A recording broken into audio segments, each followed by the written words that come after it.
السلام علیکم۔ آج کی ویڈیو میں آپ سبق نمبر 4 بوڑھی کاکی افسانہ کا حوالہ مصنف اور مشقی سوالات کے جوابات نوٹ کریں گے۔ یہاں پہ میں نے افسانہ کے تمام صفحات کی پکس بھی شو کر دی ہیں۔ 59 سے شروع ہو رہا ہے اور 64 پہ آپ کا افسانہ ختم ہو رہا ہے۔ سبق میں کافی مشکل الفاظ ہیں، جوابات لکھتے ہوئے آپ کو کافی آسانی رہے گی۔ آپ یہاں سے زوم کر کے دیکھ سکتے ہیں اور جوابات میں موجود مشکل الفاظ نوٹ کر سکتے ہیں۔ حوالہ مصنف: حالات زندگی۔ منشی پریم چند کا اصل نام دھنپت رائے تھا۔ ضلع بنارس کے ایک گاؤں میں پیدا ہوئے۔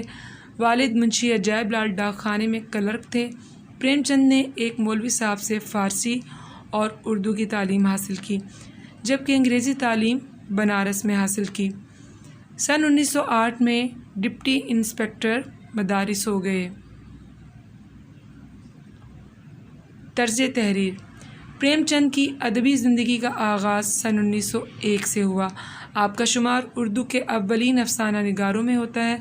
آپ نے غریبوں کے حالات و واقعات کو اپنے افسانوں اور ناولوں کا موضوع بنایا۔ تصانیف: سوز وطن، واردات، بیوہ، پریم بتیسی، پریم پچیسی، پریم چالیسی اور چوگان ہستی آپ کی مشہور تصانیف ہیں۔ سوال و جواب: نمبر 1، بوڑھی کاکی نے اپنی ساری جائیداد بدرام کے نام کیوں لکھ دی تھی؟ جواب: ہیڈنگ: جائیداد۔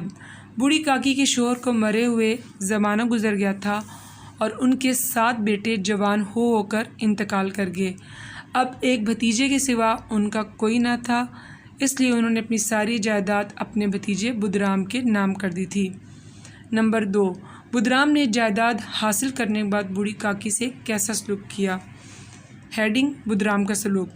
بدرام نے جائیداد لکھواتے وقت تو بڑے لمبے چوڑے وعدے کیے، لیکن جائیداد حاصل کرنے کے بعد بوڑھی کاکی کو پیٹ بھر روکھا دانہ بھی نہ ملتا تھا، کیونکہ بدرام کی فطرت میں لالچ تھا اور اسے لگتا تھا کہ اگر وہ ان کے کھانے پر خرچ کرے گا تو اس کی دولت میں کمی آ جائے گی۔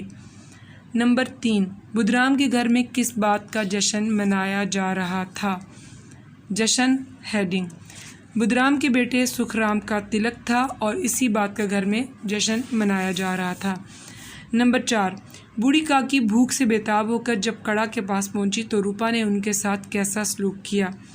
اس کا جواب صفحہ number 60 per second last line سے شروع ہو رہا ہے انورٹڈ کماز میں، اور 61 پر پہلے پیراگراف میں انورٹڈ کماز کلوز ہو رہے ہیں، وہاں پہ اس کا جواب ختم ہو جائے گا، آپ وہاں سے اس کا جواب کیجیے گا۔ نمبر 5، لاڈلی نے اپنی گڑیوں کی پٹاری میں پوریاں کیوں چھپائی تھیں؟ گڑیوں کی پٹاری۔ ہیڈنگ: لاڈلی نے اپنی گڑیوں کی پٹاری میں پوریاں اس لیے چھپائی تھیں کہ کہیں اس کی اماں نہ دیکھ لے اور پھر اس پہ غصہ نہ کرے، کیونکہ وہ یہ پوریاں بوڑھی کاکی کو کھلانا چاہتی تھی۔ نمبر 6، پوریوں کے ٹکڑے چن چن کر کھاتے دیکھ کر روپا کا کیا حال ہوا؟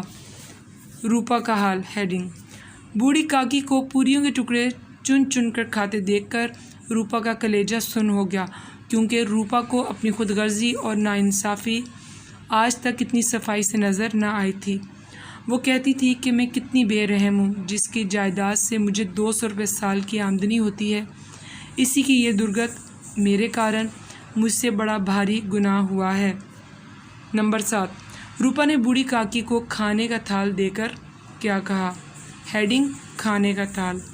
اس کا جواب آپ صفحہ نمبر 63 پر دیکھیے گا، لاسٹ لائن ہے، 2 لائنز کا اس کا جواب ہے، وہاں سے دیکھ کے کیجیے گا۔ پورے سبق کو بہت اچھے سے پڑھیے گا، کیونکہ جوابات میں جو بھی مشکل الفاظ ہیں سبق پڑھنے کی وجہ سے آپ بآسانی لکھ سکتے ہیں۔